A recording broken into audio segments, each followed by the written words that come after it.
Yes, he really lived. That's why we're reading the story about him. He really lived. Getting our eyes, our hands, even the smells, the sounds of a place. It just helps our human nature relate to the saint. Carlo Acutis is finally a saint. It's easy for us to wonder if our children are capable of becoming saints in this day and age, because it's not the same as, the times we grew up.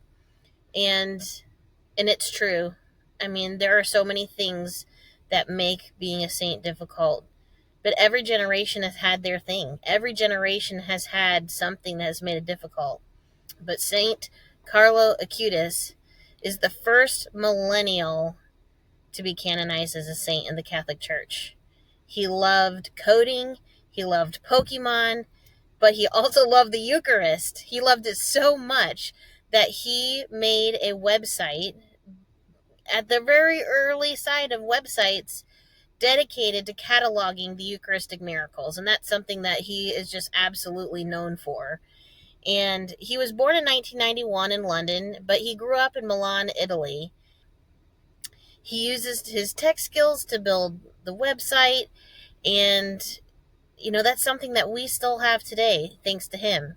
And I'm inspired to do videos on all of the Eucharistic miracles. He's inspired me to make those Eucharistic miracles more known.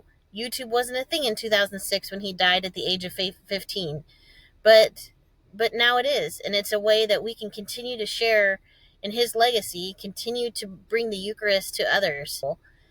I'm really excited to share these stories with you. I'm excited that God is calling me to do this. I'm not sure why. I do not have time to start a YouTube channel, but I really feel strongly that God's asking me to get the message out that we, in this day and age, we need to be going to these places. We need to go to Assisi, where Carlo Acutis' incorrupt body is. We need to go there. We need to see him. It makes it feel so much more real than just a story that we heard about. I was reading a story with my daughter. My daughter's 12. We were reading about St. Louis de Montfort, and he built the Calvary scene in France, like life size, on a hill, 70 feet of earth. And the story is quite amazing, how it all came to be and how people worked on it, and they didn't even get tired, and like as people had to leave, but more people just came, and it was just a really cool thing. Well, we're reading this, and my travel agent self, I'm like, oh my gosh, I have to look up and see if this place still exists, because I don't really remember ever hearing about this before. And he did live in the 1700s, so it's possible that it just didn't last. So I did. I looked it up. Pictures of this Calvary scene are there. It's still there. Pilgrims still go to this place. And when I showed my daughter the pictures that I just pulled up, she was like, "Oh my gosh, I forgot that this was a real story." Yes, he really lived. That's why we're reading the story about him. He really lived. It just helps our human nature relate to the saints. It helps us love them. It helps us remember that our faith is not arbitrary. I'm just excited to start this channel, but I was really pushed yesterday when my daughter said, "Oh, I forgot this story was real." Well, yeah, it is real. And Carlo Acutis was real. He died of leukemia at 15 in 2006. How can somebody become a saint in that short little time? Well, obviously he had faith, but you know what? Some of his friends and people he grew up with were like, I don't really remember him being that special. It's not like he was over here praying in a corner while we were doing stuff. No, we played video games and went to school and did all the things. Like he was a normal kid.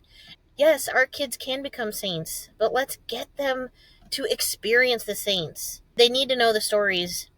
But man, to be able to go and see Carlo Acutis' incorrupt body, oh my goodness, like how amazing would that be? To go and see the cross where Jesus spoke to St. Francis and said, "Rebuild my church." And then St. Francis turned around and actually started building the church until he realized, oh, Jesus is just kidding.